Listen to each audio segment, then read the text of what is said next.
one core lesson out of all Andrew's hundreds of great lessons that is for you, like if you could, your one favorite lesson that he taught? I made this one my background. I saw his old Twitter account of Udon. Yeah, I just made it on the plane. Yeah, he said, how foolish a man can be to breathe air, feel the warmth of the sun, to think, live, run, fuck, smile, laugh, cry on the energy found in a few pieces of bread, and to not believe in magic. And that got me thinking, like, how everything that you consume affects your life. If bread can do that, if it can help you swim, make love, smile, go out, then the same information that you digest, the same thoughts that you think, the same words that you speak, it all has an effect on you just as much as food does, because you can reprogram your mind. You can literally hypnotize yourself with thoughts and with words. That's deep.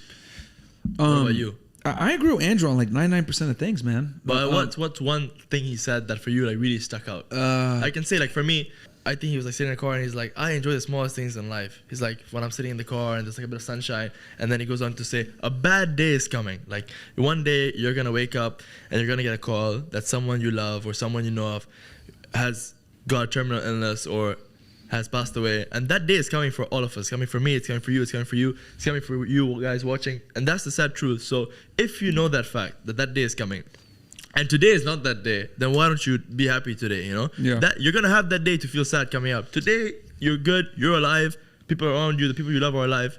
Take that into consideration, be happy, you know? This is something, because and me and Andrew, like I said before, we agree on a lot of things, and we say the same things in different ways. So like one thing that he said that I also said one time was, and it's amazing, like, because we brought this guy on our show one time named Skippy, right? And he's this guy that's known for being a virgin. He had been on like TLC or whatever. And, you know, he talks about, I'm depressed and all this other stuff. But what he doesn't realize is that a lot of his issues that he has comes from his own inadequacies, right? Incompetence. Yeah, and incompetence is just being lazy. And I remember asking him, Skippy, where do you live? The United States. Do you have running water? Yes. Do you have food on the table? Yes. True. Do you have a family that cares about you? Yes, etc. You have nothing to be crying about. True. Right?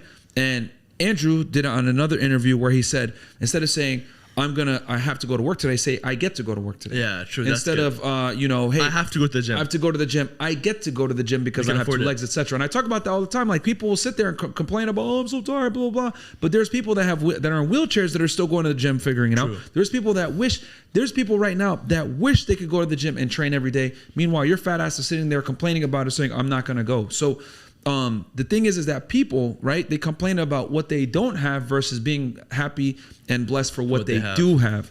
And I always tell people, if you got running water, you got food, you live in the United States, etc., you live in a first world country, you're over here complaining to me. Yeah, alhamdulillah. Like, you're complaining to me and you're on fucking internet? Yeah. Shut the hell up. Well, the new religion's woke. The new religions, that's why that people live in a world of complaining, because if you don't believe in anything, then you get your satisfaction from being dissatisfied and being able to complain about things. And they don't want you to be grateful. They want you to be looking for the next thing. Yes, it's short-term satisfaction all the time. I saw this video of this girl. She was at a Home Depot, and the lady that was like putting in the gas said, "What would you like, young lady?"